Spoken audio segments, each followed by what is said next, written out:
Welcome everybody to another episode of Fins Nation. I'm your host Louis Sung, and today we're going to be discussing some different ideas for the Miami Dolphins mock draft. Now, I'm not going to say that we're doing another mock draft entirely, but I will be piggybacking off of the mock draft that was done in last night's episode of the Pulse of Fins Nation, which is essentially the live version of the show you're listening to now, only very much longer. So if you're somebody who wants to have Alfredo Arteaga and Ron Kenneth talk with me about the mock draft and what the Miami Dolphins could do in this upcoming draft, you definitely want to check that out before you listen to this, if only because it'll give you some insight into why the picks that were made and why we decided to pick them over other options. Because Alfredo and Ron bring an interesting perspective that I do not have, and even though I went with Alfredo and Ron's votes, that does not mean that they're necessarily the votes that I would make. So this is what it's going to basically be for a little while. The draft starts officially on Thursday, and the Miami Dolphins will probably not have a draft in that first round unless Chris Grier does something crazy, which, you can never rule out because with Chris Grier, anything is possible. But before we get into all of that, just want to go ahead and mention that this show is brought to you by our friends at You Brake Wheel Fix. You Brake Wheel Fix is the complete automotive wheel solution. Ever parked too close to the sidewalk curb? You Brake Wheel Fix specializes in the repair of damaged wheels from bends, cracks, or curb rash. Or maybe your wheels are faded or peeling. You don't need to replace them, as You Brake Wheel Fix can refinish them to like new. Offering complete refinish options through powder coating, machining, and polishing, You Brake Wheel Fix is the answer to all of your wheel needs. And if you're just looking to give your ride a new look, You Brake Wheel Fix also offers many car customizing options, such as new custom wheels and tires from your favorite brands, performance upgrades, window tinting, and suspension modifications. Located just south of Aventura, you can reach Mark and his staff at 305-748-0112 or online at youbrakewheelfix.com. They are really active on all social media platforms at YouBrakeWheelFix, so shoot them a DM on Instagram, Facebook, or Twitter and get an estimate in just minutes. So don't delay, go to YouBrakeWheelFix and start customizing your ride to show off your Dolphins fandom today. This show is also brought to you by PrizePicks.com. PrizePicks.com is the revolutionary fantasy platform where you can now pick up to 6 different players across professional sports leagues, whether that's the NFL, the NBA, the MLB, one of each. It's totally up to you to decide. Just choose whether your chosen player will get more or less than their projected stat. They give you free squares over there, special Taco Tuesday promos, Flex Friday specials to where you get your money back if you lose or multiply the amount of money you can normally win. So with offers like that, it's hard to justify not signing up at this point if you're any kind of a fantasy sports fan. So use the promo code FIVE, that's FIVE, and they will match up to $100 on your initial deposit when you sign up. So basically, you deposit $100 when you sign up using our promo code, and they will give you $100 on their dime for you to play with before you even have to touch your money. So again, that's promo code FIVE, FIVE. Go to PrizePicks.com and get started winning today. So let's get into this mock draft that the Miami Dolphins did in the Pulse of Fins Nation. So the difference mainly with this one is that we made some very different choices as far as what was the priority. Now, in my mock draft back on Monday, I had gone ahead and I drafted Sam Laporta out of Iowa. Now, with that, my intention was to make sure that the offense had every piece that was needed to make sure that it could go at full potential. But Alfredo Arteaga contended that Sam Laporta would not have that many snaps to begin with because Durham Smythe will be getting a lot of those snaps. So if you're going to be looking forward to the future, then one of the things that he recommended, and we did ultimately make this choice, was to draft Keanu Benton. Now, Keanu Benton is a defensive tackle out of Wisconsin. He's got a violent streak to him as far as what he does on the football field, which is a good thing. But what he's anticipating is the potential of losing Zach Sealer. And even if Zach Sealer does not leave, he at least gets added to the defensive rotation to make sure that along with Raekwon Davis, there is always a fresh pair of legs on the field on defense. Now, I can understand his reasoning. I understand it, and I can respect it very much so. But that does leave the tight end position a little bit bare. I don't particularly enjoy the idea of just letting Durham Smythe be tight end 1. I just don't. That's why I preferred Sam Laporta. And we were this close to actually drafting Laporta, but then at the last minute, Ron decided to change his vote and say that he wanted to go with Keanu Benton along with Alfredo. So that's what we ultimately went with. Now, what are the potential ramifications of the Dolphins making this move? Obviously, that would mean that if you're going to go ahead and pick a number 84, you would have to pick up whatever your backup option was at tight end, right? Because you still need a tight end regardless. But as I continued to ponder the situation, a thought occurred to me. Who would I be more willing to trust with the Miami Dolphins offense if push came to shove? Because if I draft Sam Laporta, or if I even go at pick number 84 and pick someone like a Brenton Strange or someone along those lines, who, by the way, that probably would not be a good pick for the Dolphins, because I think drafting Brenton Strange with the third round pick would probably be a little bit of an overdraft. But nevertheless, you're left with something to consider. Who are you more willing to trust on the offense? Are you willing to trust Durham Smythe, who we all know that as a blocker, he fits the scheme very well, and that's why he got more snaps than Mike Gesicki did to begin with? Or are we willing to trust Austin Jackson, who, again, in spite of all the benefit of the doubt I'm trying to give him, all the hope, all the fingers crossing that I'm trying to do with him, I've also readily admitted I don't think he's going to get the job done. So here I am trying to advocate and criticize Austin Jackson at the same time. Meanwhile, at least with Durham Smythe, you have somebody who is at least a solid option at tight end as a blocker, even if he's not necessarily known for being a good pass catcher. So after picking Keanu Benton with the 51st overall pick to take care of the defensive tackle position, because yes, we have to prepare for the potential departure of Zach Sealer, because he is going to get paid, make no mistake. And also the fact that Raekwon Davis may not come back either, simply because what role does he have? I mean, if he wants to come back to Miami and play on a cheap contract, that's his prerogative, but we'll see what happens there. So they are going to need more interior defensive line help, and you are going to have to start looking for ways to make more money by cutting other players or just letting other players walk. So with the 84th overall pick in the third round, now with my pick, I went ahead and picked Henry To'oTo'o out of Alabama, and I figured as a middle linebacker with everything that he could accomplish, I thought that was a good pick. To be fair, again, I have said in the past that I am not necessarily the greatest draft person. I don't know every prospect off the top of my head. I don't know how everybody functions, and I don't know who would necessarily be the best choice for every single draft pick. So I picked Henry To'oTo'o. That was my mock draft on Monday. Now for this mock draft, we went ahead and drafted Blake Freeland out of BYU.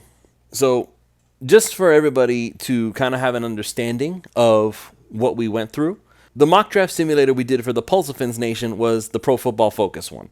And their pass blocking and run blocking grade for Blake Freeland is actually pretty impressive. So as a third round flyer, it's not the worst decision in the world. I think it's a very interesting choice that the Miami Dolphins would have made at 84 for that. And not only that, again, that would at least make it a little more likely that Austin Jackson does not win the right tackle job by default. But again, this still leaves the tight end position uncovered. And now not only that, you don't really have much of a backup plan for the inevitable departure of Jerome Baker. Because again, even though I don't think Jerome Baker is a bad player, I do think that he won't last beyond 2023. Simply because, again, the Miami Dolphins are going to have to cut some corners somewhere in order to be able to make everybody fit. So who do they pick up to replace Jerome Baker? Do they go for the 2024 draft? Do they pick up another free agent later down the line? We'll have to see how that goes. I personally would have liked Henry To'oTo'o. I liked what I read about him. I liked what I saw from him. I liked his reputation. But the consensus was that the Miami Dolphins would pick Blake Freeland in the Pulse of Fins Nation mock draft. So, okay, so you picked a defensive tackle and an offensive tackle. Now you have to wait all the way down to round 6. And now here's where things get even more interesting. So with that spot, keep in mind that I had picked somebody who was now a defensive lineman. In the 6th round, I selected Carl Brooks out of Bowling Green, but that was with the FanSpeak big board. Apparently with Pro Football Focus, Carl Brooks is valued much higher, so he went in round 4 to the New Orleans Saints. So where did that leave the Miami Dolphins in round 6 for this mock draft? There were some players that were available that they could have looked at, and a lot of them would have been very interesting prospects. But a lot of those names, again, just like any other name, they're mostly going to be just flyers at that point. So Alfredo and Ron together both went ahead and agreed, and I went ahead and agreed with them as well, simply because I didn't have a better option at that point. Keep in mind that this was a gentleman that I had drafted in round 7 in my mock draft. But apparently Alfredo liked him enough to say that, you know what, he's worth drafting in round 6. So that's ultimately what we went with, drafting Xavier Valade with the 6th round pick. Okay, fair enough. In round 7, this is where the most interesting thing happened, honestly. Anthony Johnson Jr. out of Ohio State. Somehow he had managed to land all the way to pick 238. And at that point, we were just picking for value. He was the 90th ranked prospect, according to Pro Football Focus. And mind you, after all was said and done, the grades for that mock draft were beyond miserable, okay? Because the only one that was an A+, according to Pro Football Focus, ironically enough, was the fact that they were drafting Anthony Johnson Jr. in the 7th round. They saw him as a 3rd or 4th round talent. So, of course, they're going to give an A+ for that. The other grades were a C for Keanu Benton, a C+ for Blake Freeland, and then a rotten F, like a straight F, for the drafting of Xavier Valade. So that just goes to show you what they thought of that. What it really boils down to, ladies and gentlemen, is that the Miami Dolphins just don't have enough draft picks to be able to hit a really big home run kind of draft. The 1st round pick, sadly, was forfeited with the whole Tom Brady scandal, that had no business being a scandal, and quite frankly, it's a good thing that the guy who was really the forerunner for that whole thing is gone, because he deserves to no longer be involved with the team after doing something so foolish. And I don't want to let Steve Ross off the hook since he went ahead and went along with it. He could have had the power to tell him, you stop that right now, and he didn't, because I think in his heart of hearts, he loved the idea of Tom Brady coming to play for the Miami Dolphins and potentially winning them a Super Bowl. He probably saw what Tom Brady did with the Tampa Bay Buccaneers the moment that he walked in the door and made them a Super Bowl winner, and thought, oh, maybe the Dolphins can do that too. So I can't let Stephen Ross off the hook completely, but I can go ahead and blame Bruce Beal for most of it, because that was why things went so sour so fast. So no 1st round draft pick for the Miami Dolphins at all. Just not fair. So 4 draft picks total just really isn't enough. But the only way to get more is to trade down. And trading down, again, I still feel like is not necessarily the best move for the Dolphins.